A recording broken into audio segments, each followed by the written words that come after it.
Hello, Hi, happy Mark. Hanukkah. Happy Chanukah, Chag Sameach. Sameach. Okay. Chag Sameach. Chag Sameach. We're on Lamed Hey 35. So the Gemara says, "Whoa, Shoro Dum Yedidei." Not he is similar to his shore, but the shore is similar to him. What does that mean? Mahu, a person who lit a fire on Shabbos. When? The Kavi lay, because he wants the ashes for whatever reason. Avsharo the Kavi lay. The ox also wants ashes. The Gemara says, what do you mean? An ox knows what it's doing? How does a shore light a fire in a field because it wants ashes? So, Amarle Ravavia, Hachab Mayaskin and Bishor Pikeach. We're talking about a very smart ox. Also, lo neshicha begavo, a fly or some kind of insect bit him on his back.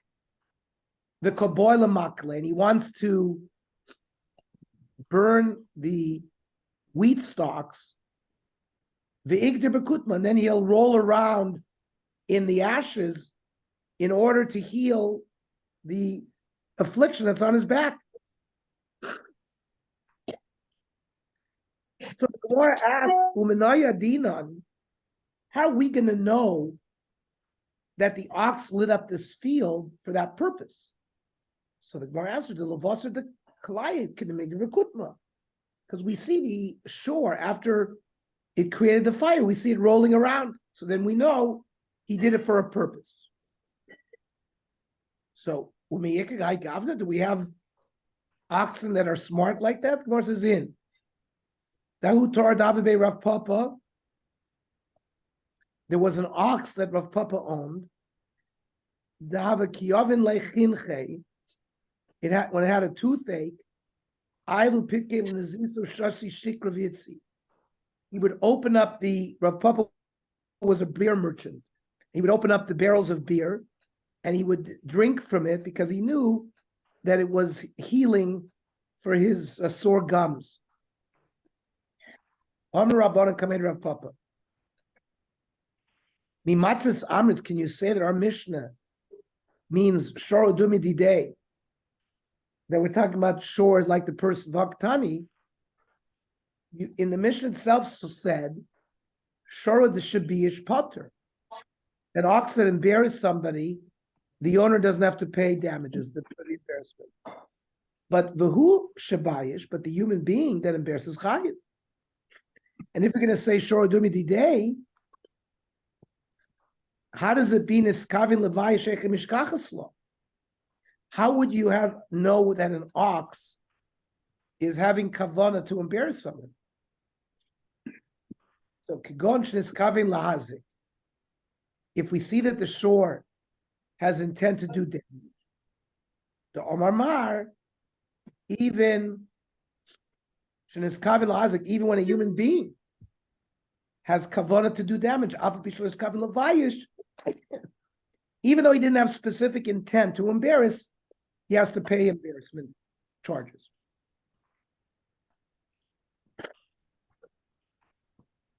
Rava Omar, Rava says, to explain Rav Yochanan, you don't have to come on in this case of a cow that's smart. Masnisen is, because how could it be that the Adam is potter when he lights a fire on Shabbos? So b'shogeg. So we said that if a person wounds his father or mother, the kavanah amazing, you're put to death. Since you're put to death, you don't have to pay the damages. So here, he did it b'shogeg. He didn't know it was his father, or he didn't know that it was prohibited to do it. Even he's not going to be put to death, since the punishment for this crime is death. Then he's potter from pain.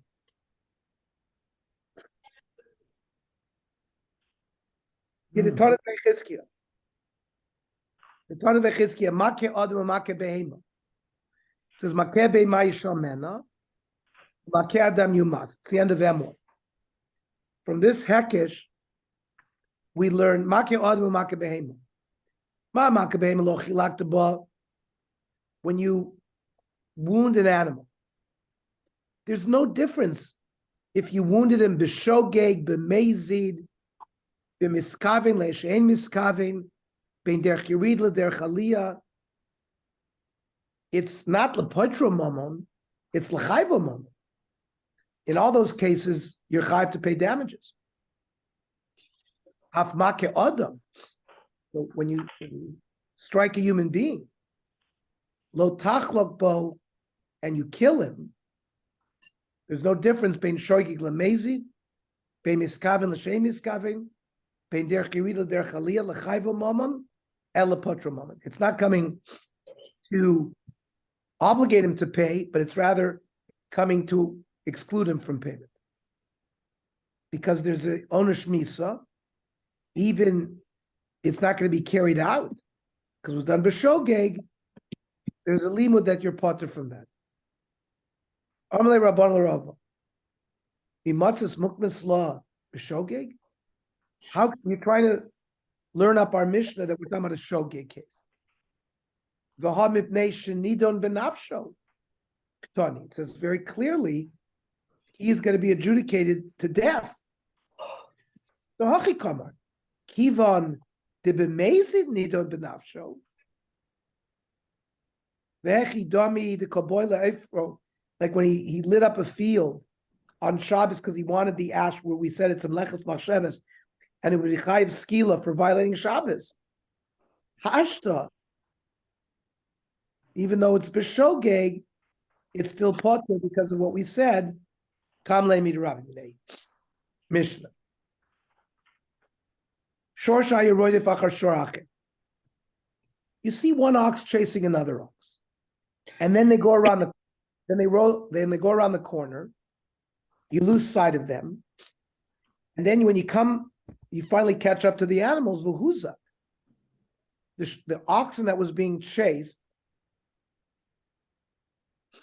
we see that it's damaged. Now, Zeh, the one whose ox is damaged, well,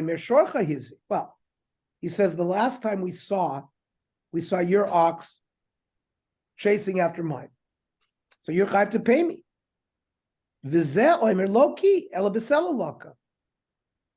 He says, no, it tripped over a stone. And my ox had nothing to do with the damage. And there was no witnesses. So hamotzi mechaver alav haraya. So the nizik has to, if he wants to get payment, he has to bring proof. He has to bring witnesses that the shore that was chasing after actually did it.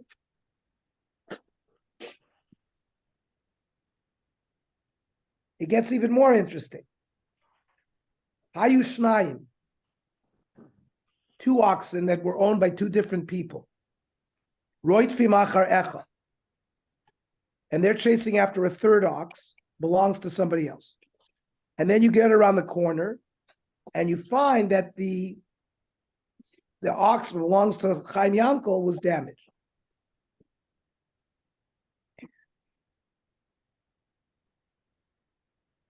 But we don't know which animal did the damage.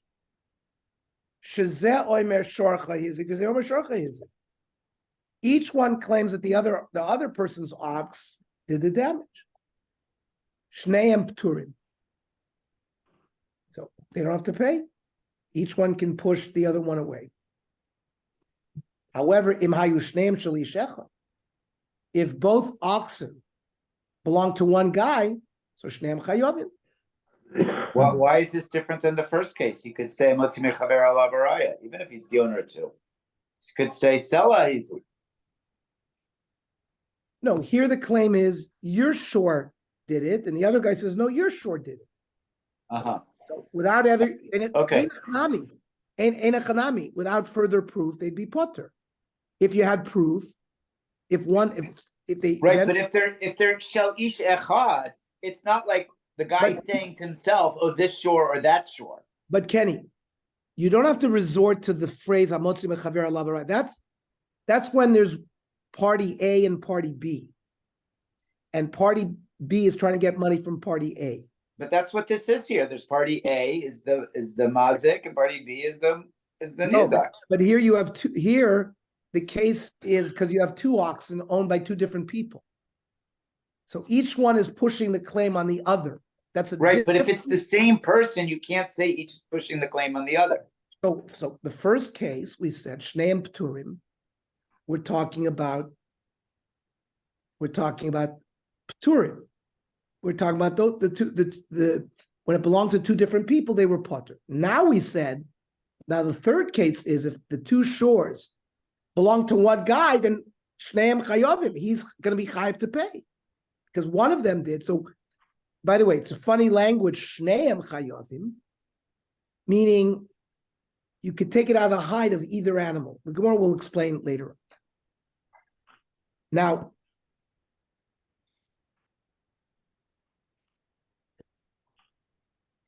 in the case when there were two oxen, and one of the two oxen did the damage,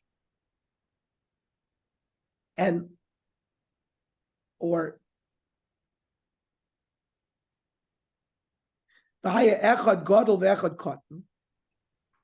one of the shores that belongs to Reuven is a big animal, and the other shore that belongs to Reuven is a small animal. They're both tam. Now remember, by a tam, the one who was damaged collects from the gufa shore. So obviously the nizik oimer hagadol sheizik, he can get more value out of the gadol. Chatzi nezik. V'amazik omer lo ki alakot nizik. Right? We don't have edim, so again the mazik will say no. It's the little one that did the damage.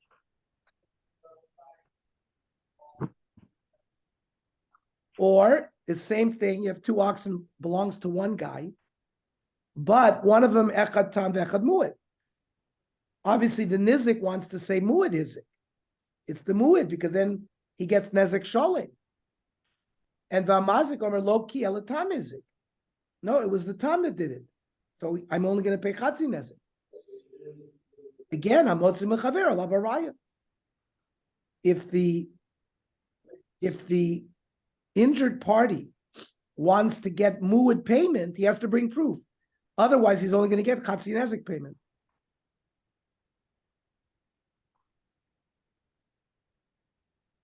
Now, if the two, let's say, the animals that got damaged, two of them, hanizokin shnayim, echad gadol ve'echad katan. And the hamazikin, the two oxen that did the damage, shnayim, echad gadol ve'echad katan. Hanizik oimer, the one that was damaged, says, gadol hizik es gadol, because he wants to get maximum payment. Your large animal gored my large animal. The cotton is a cotton.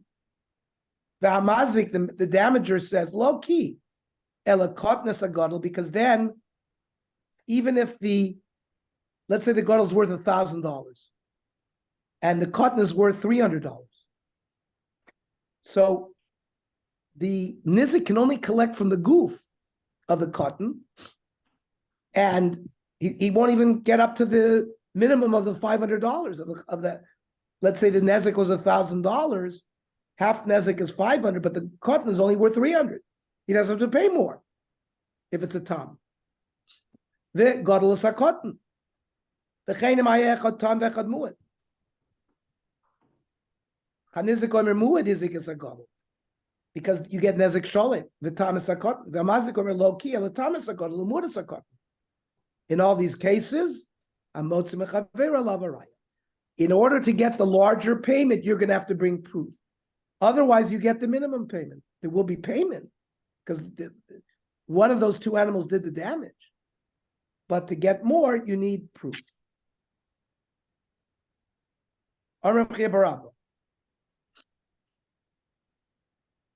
This Mishnah, which paskins that we use the svara of Hamotzi Mechaver Alav Haraya when there's claims like this. Zoy Soimeres, Chalukin Alav Chaver Aval Sumchas. That all the Chachamim argued with Sumchas. Sha'amar Maman Amutal B'Sofik Cholkin. Sumchus had a shita that money that was in dispute, they just divided. Obviously, if you say Hamotzi Mechaver Haraya, you don't divide the money. So they're arguing with Sumchas. Omar Sumchis, Omar Sumchis, Afilu Bori Ubori. Did Sumchas say they divide the money even when both claimants? It's not a matter of, oh yeah, maybe it happened. No, they're vadai. Each one is making a claim. Amalei in. Amar Sumchas Afilu B'Bori Ubori. He would hold that Cholkin. You would divide.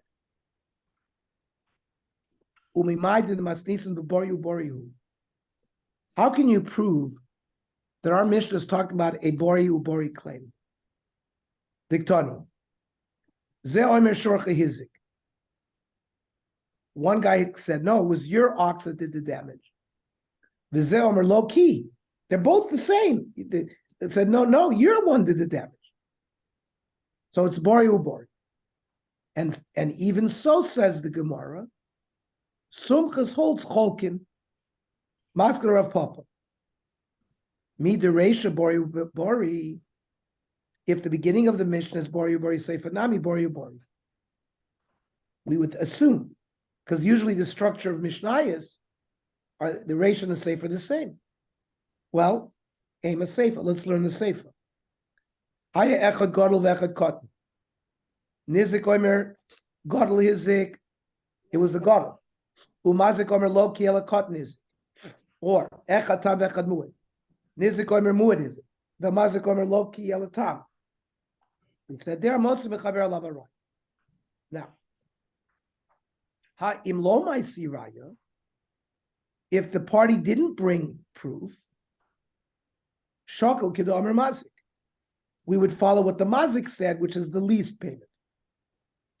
So if that's so, name it Tiyufta, the Rava Bar Nosson. Sha'amar, Tono Chitim. I claim that I went to China. Before I left to China, I deposited with my neighbor wheat, which is worth $100 a barrel, a bushel. Now, the neighbor could deny the whole thing. No, you didn't leave anything with me. But he didn't deny the whole thing. He said, Hoidalo b'sa'orim. No, you left me stuff, but you left me barley, which is only worth $50 a bushel.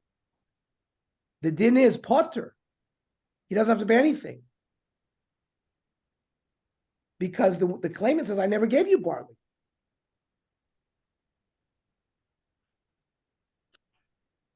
That which was claimed, he didn't admit to. And that which was admitted wasn't claimed. So here's the same thing. The claimant here, the one who was damaged, claimed that it was the big ox that did the damage. And the mazik is saying, no, it's the little ox. It's similar. It's he's being moida in a little bit of the taino.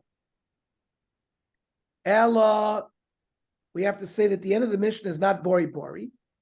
It's Bori V'Shema. One says for sure, and the other says, you don't have any proof. It maybe not. It didn't occur that way. It doesn't know b'vadois. Zed Komer Bori man, the Zed Komer Shema man. Who's who? He named the Komer Nizik, the claimant, the one who's claiming that he was damaged. He's the Bori. And he says for sure it was the Gadol that did the damage. The Komer Mazik, the one who was being claimed on, says it's Shema. It could have been the cotton. So Akati Lemetev Tiyufta. The same kasha exists on Rav Bar Nosson. They're talking about apples and oranges. Ella, and he should be Potter Lagamri. Ella the Karma Nizik Shema. The one who was damaged says maybe it was the Gadol. The Ka'amar Mazik Bori, he says for sure was the little one. Now, then that's fine. Then we understand what's mechaver lavaraya, and not potter. Umidiseifa nizik shema mazik bori. Then Reishanami is nizik shema umazik bori, and not the way we said before bori v'bori. So the Gemara asks, Amar Sumchas afilu baha. Is in that case, they also divide the money? Yeah, the itzrich lashmi'ina. Shalom, that you might have thought that maybe in that case we follow Sumchas, we don't. Now, but if the one who's claiming the money is only a Shema claim, so I don't understand. Sumchas would not say you would divide it. So the Gemara says low. What you've just analyzed doesn't have to go like that. Really, b'seifa nizik shema umazik bori. And that's the structure that we set up the seifa. The ratio doesn't have to follow that. The ratio is how we set it up before. Nizik bori umazik shema. And there, the Chachamim argue with Sumchas regarding whether you're choylek or whether you're motzei mechaver lavaraya. So v'haloi dam your ratio is seifa. So based on this analysis, the ratio and seifa are not the same. Why didn't we say that the ratio is bori v'bori? Amri, bori v'shema, shema ubori chad milsehi. They're the same halacha. Even though the Mishnah seems to switch it, whether one is bori and one is shema, as long as there's not the same, it's treated the same. But bori v'bori, in the first case, and the second case is Shema Ubori, Trey Milanu. That's two different cases. That'll work in the Mishnah. Gufa. We mentioned this in passing. We're going to go into it in detail. Amar Rav Bar Nasa. Taino chitin voidelo b'soirin potu. The guy who deposited stuff by his neighbor claimed that it was wheat. And the neighbor said, no, you deposited barley, he's potter. So my kamashma, what's the chiddush? Tanina, tanu chitin voidlo sorim potter. It's already been learned. If there, I would have thought havamina potter midmei chitin, but chay midmei soirin. Fine, you don't have to pay the wheat, but you have to pay whatever a bushel of barley is, because he admitted that kamashma that no, potter legamri, even from the soirin. So the Gemara has to kash it. It's not. The animals that did damage were two. One was big, one was small, and the same was with the animals that they damaged. And the Nizik says, the one who was damaged said that the Gadol did the damage. And the Mazik said, no, it was the cotton. What did we say the halacha is? Meaning, halom I see. If the Nizik doesn't bring proof, Raya, he'll pay the minimum amount, which is what the mazik claimed. So, why would that happen? It's the same case. Gadol and cotton are two different things. He should end up being potter, like the case of chitn v'soirin. So roy lito, but emo. That means Mikra Adin. It would be roy for him to take, but he doesn't have the raya, so he doesn't take.